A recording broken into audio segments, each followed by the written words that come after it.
Faster in the sense that you're getting something initially out to the customer. It's creating value early and often. Better because by you doing that, you now get a chance to get feedback from the customer and then make the necessary changes to update the next release.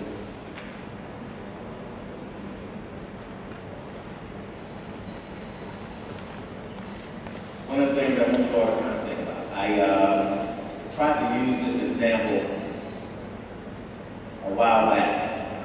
But let's say that you all wanted to take a trip around the world. Okay? You wanted to take a trip around the world, and you knew that you wanted to go to 7 different places. Okay? But you didn't know when you were going to go, and you didn't necessarily have a budget. Now, in a traditional sense, what would happen is you would have to find out what your budget is, then start to think about where am I going to go? What 7 places am I going to go? And then you start to identify the requirements for all of those 7 places. Once you've gone through that, you identify all of the requirements for each place, all 7, then you put that package into your design. And then you start designing how you're going to go and all those other particular things. Okay? So it might take you a year to go through all 7 places with the requirements developed all at once. And in Agile, if we say we're going to go to 7 places, then one of the things is going to be, what's the first place you want to go? Let's look at what are the requirements for the first place we want to go. Then let's build the requirements for that. Then let's go. Okay? So you're going on your first trip within weeks of deciding you want to go on a trip.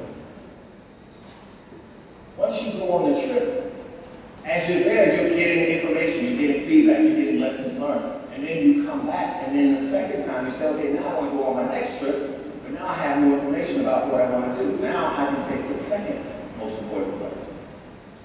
So one of the things is, you are going on these trips sooner. You're experiencing the things sooner. And then you are delivering.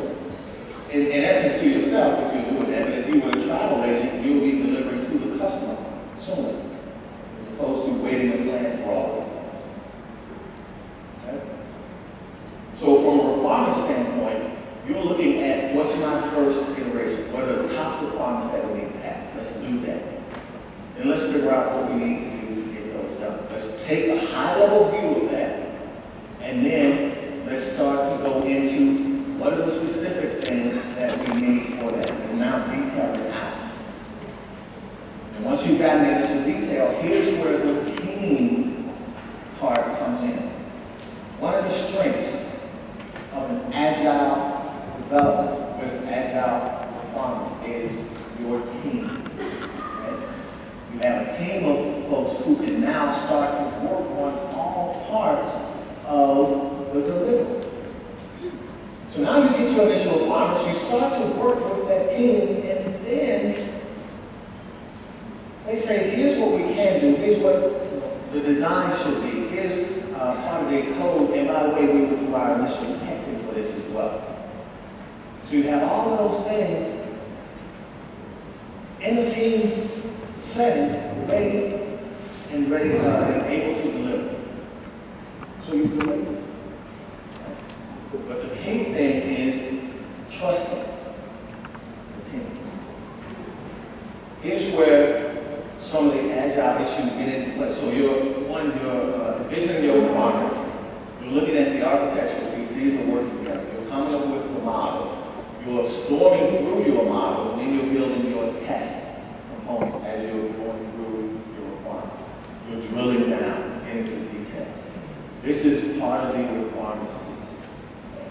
Part of the challenge that agile teams have, or companies have, in trying trying to implement the Agile is they are still locked in to the traditional approach.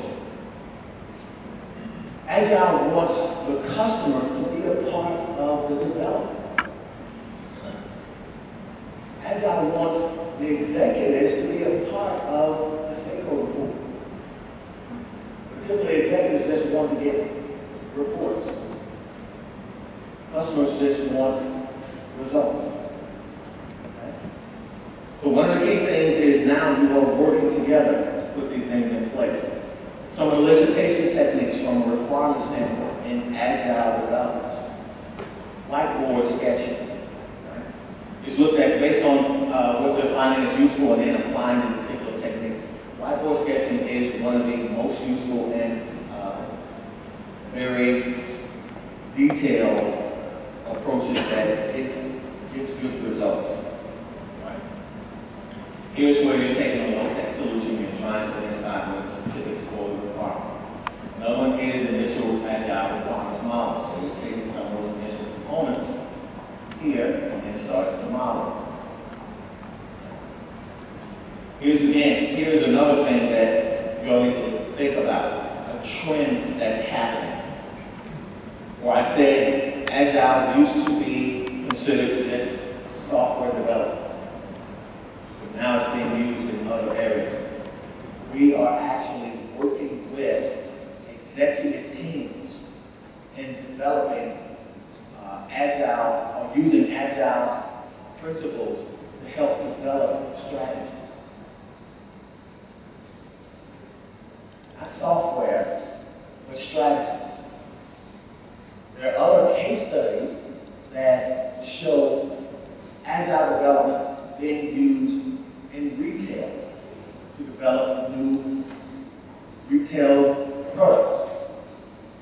I'm not talking IT related, I'm talking about actual retail products. Okay? So these are things that they're finding now, hey, this approach can be applied to several things. And if it's applied correctly, it will be successful, or can be successful. Some of the things in the modeling strategy, you may have no model, you may start to do some sketching, and then having to think and communicate through some things. You may do some sketch-based modeling to generate code.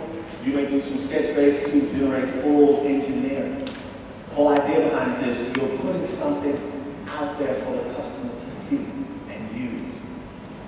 And not spending time just capturing the requirements of documents. So again, one of the key things to the Agile, getting something out early, often, getting the team involved. As a requirements person or having to capture the requirements, your job is to now get the initial set of requirements, start working with the other teams in developing the details of those requirements, modeling that, and then deliver it to the customer. And this is what we're talking about. So you're capturing the initial requirements, the high-level pieces. You're going through and determining what can be done in the time frame. You're also looking at what may be new requirements coming in based on the new information that you get. Right? In that world tour, 7 trips type of thing, you won't necessarily know what may change until you actually start going on the trip. In a traditional sense, you have already identified all of your requirements. You spent time doing that up front. Then you go on the trip, then you realize something's changed. Then you have to come back and modify. Here, you go on the trip, you see certain things have changed, you now add new requirements before you go on the next trip. But they're already getting the benefits of it. And don't think of it as a vacation or trip now. Think of it as a piece of code or software. Think of it as a product or a service. You're not putting it out there faster for your customers to see, utilize feedback. And then you're also, from an organization perspective, getting it out there so that they can start to increase revenue. Try to get something from it. Then you may have some things that are now considered on the low priority. And so it keeps moving. So these are things that, from a business analyst standpoint, you're looking to add things based on what the project team or the Agile team has come up with. Here again, stakeholder value is just showing you how Agile provide value to their stakeholders. Right? Producing working software, producing working solutions.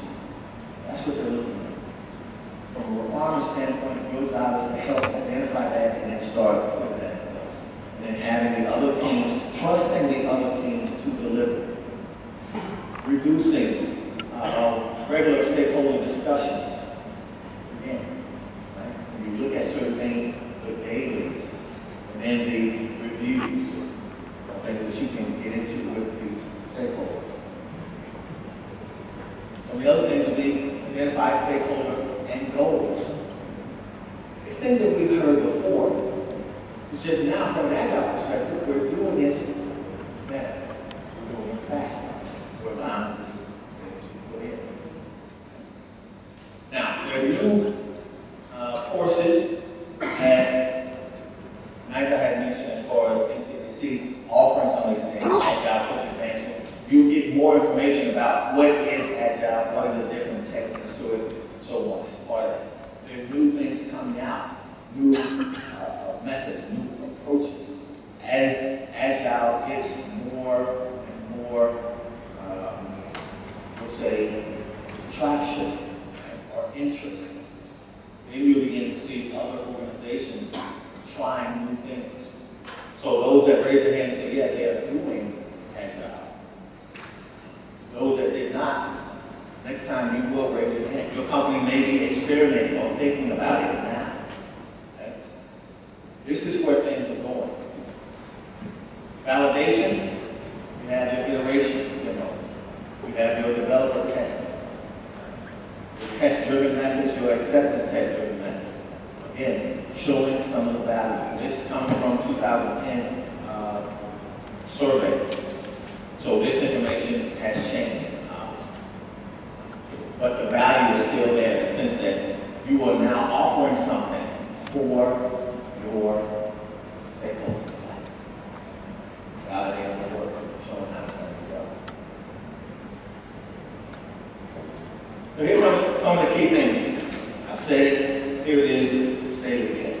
From a approach perspective, traditional approach, so there are advantages. Right? Lots of other things like, hey, we've been doing traditional project management for years, and it's worked for us. Right? Yeah, it can work. It does work. Some of the advantages is many organizations accept it. That's what they started with. Right? The other thing is you have significant work up front that could get you more accurate estimates for things. Some of the disadvantages, yeah, it can be considered significant wastage. Because again, you're planning all of these things up front. But we know life happens. Things will change. So we plan all the things up front, and then we create a change management plan, and then hope that we never have to use it. And in reality, what happens is we use it. Right? In an Agile sense, stakeholders are, it says they're in complete control, right, of how things are going to be done. To a point, how money is going to be spent, for how long, and for what. Disadvantages, seems like a lot, currently not well accepted by management. Why isn't it well accepted by management, senior management? Because again, they're not used to being a part of the team.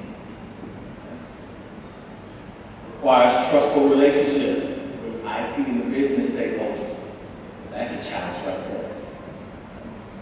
Trying to get IT and the business to trust one another. But having a good team can happen, can make that happen, build that trust. It's going to be something that you all would have to experience.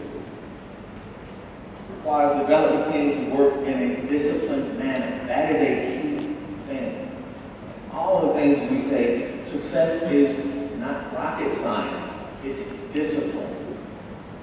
So when we talk about Agile in a discipline perspective, there are certain principles, certain things that have to be done.